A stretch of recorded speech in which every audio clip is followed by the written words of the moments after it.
உறவுகள் அனைவருக்கும் வணக்கம். என்னப்பா கிறிஸ்தவர்களுக்காக நாம் தமிழர் கட்சி கூட்டம் போடுறோம். அப்ப ஏன் இஸ்லாமியர்களுக்காக நிக்காதா, இந்துக்களுக்காக நிக்காதா நாம் தமிழர் கட்சி அப்படின்னு பார்க்கக்கூடியவர்களுக்கெல்லாம் ஒரு சந்தேகம் இருக்கும். அன்பார்ந்த உறவுகளே, நாம் தமிழர் கட்சி யாரையும் கிறிஸ்தவர்கள், இஸ்லாமியர்கள், இந்துக்கள் என்று பார்ப்பதில்லை. நீ தேவனே, நாடாறு, பல்லரு, பறையர் என்று பார்ப்பதில்லை. நீயும் தமிழன், நானும் தமிழன் என்று பார்ப்பதால் தான் நாம் தமிழர் என்று இங்கு இணைந்திருக்கும். தமிழ்நாட்டில் தமிழனுக்கு எந்த மூலையில் ஒரு பிரச்சனை என்றாலும் முதல் ஆளாக குரல் கொடுப்பது நாம் தமிழர் கட்சி தான்.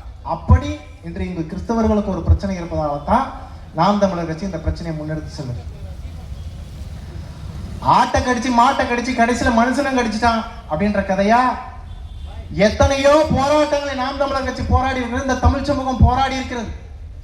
ஆனால் தான் இறந்த பிறகு புதைப்பதற்கு ஒரு கல்லறைக்காக ஒரு போராட்டம் நடக்குதுன்னா அது தமிழ்நாட்டில் இந்த பல்லாவரம் தொகுதியில தான் இருக்கும்னு நினைக்கிறேன். இருந்தும் கெடுத்தான், செத்தும் கெடுத்தான், சீதகாதியும் படிச்சிருக்கோம். இருக்கவும் இடம் தரமாட்டான், செத்தவரும் இடம் தரமாட்டான்றதுதான் இந்த திராவிடம். இதுதான் இப்ப இருக்கக்கூடிய சூழல். சிறுபான்மை மக்களுடைய பாதுகாவலர்கள் நாங்க தான், சிறுபான்மை மக்களை பாதுகாக்கக்கூடியது நாங்க தான் அப்படின்னு சொல்லக்கூடியது திமுக. ஐயா சொன்ன மாதிரி இந்த பல்லாவரத்தில் இருக்கக்கூடிய ஒரு கிறிஸ்தவ மக்களை புதைப்பதற்காக ஒரு கல்லறையை கொடுத்துட்டு அந்த கல்லறையை பிடிங்கி இன்னைக்கு அதில் ஒரு வணிக வளாகத்தை கட்டி வச்சிருக்கான். இந்த திராவிட புதைச்சிருக்க சுடுகாட்டெல்லாம் வணிக வளாகம் மாதிரி கட்டிட்டு இங்க இருக்கக்கூடிய தமிழர்களை, அந்த கிறிஸ்தவர்களை புதைச்ச கல்லறைக்கு மேல ஒரு வணிக வளாகத்தை கட்டினா இது திமிரு தானே? இந்த திமிரை உடைச்சு எரியணுமா வேண்டாமா? இதை நீங்க சிந்திக்கணும். சிறுபான்மையின் பாதுகாவலர் திமுக தான் இன்னும் நீங்க நம்பிட்டு இருந்தீங்கன்னு வைங்களேன். சிறுபான்மையின் பாதுகாவலர் திமுக தான். எங்கள் அண்ணன் சொல்ற மாதிரி இஸ்லாமியர்களை சிறைக்குள்ள வச்சு பாதுகாக்குற திமுக, அது போல கிறிஸ்தவர்களை இந்த வணிக வளாகத்துக்கு கீழே புதைச்சு பாதுகாத்துக்கிட்டு இருக்கு. இதெல்லாம் மாத்தணும். இதை நம்ம என்னைக்கு மாத்த போறோம்? இது என்னைக்காவது சிந்திக்கிறோமா? ஏன் இந்த திமுகவே நம்ம நம்புறோம்? இந்த திமுகவை நம்புவதன் பயன் என்ன கேட்டா, சிறுபான்மையின் பாதுகாவல். எதன் அடிப்படையில் சிறுபான்மை? ஒருத்தனுடைய பிறப்பால் இவன் உயர்ந்த சாதி தாழ்ந்த சாதியும் பிரிக்கிறது எப்படி கேவலமோ, அதே போலதான மதத்தால ஒருத்தன் சிறுபான்மையின் பிரிக்கிறது, பெரும்பான்மையின் பிரிக்கிறது கேவலம்.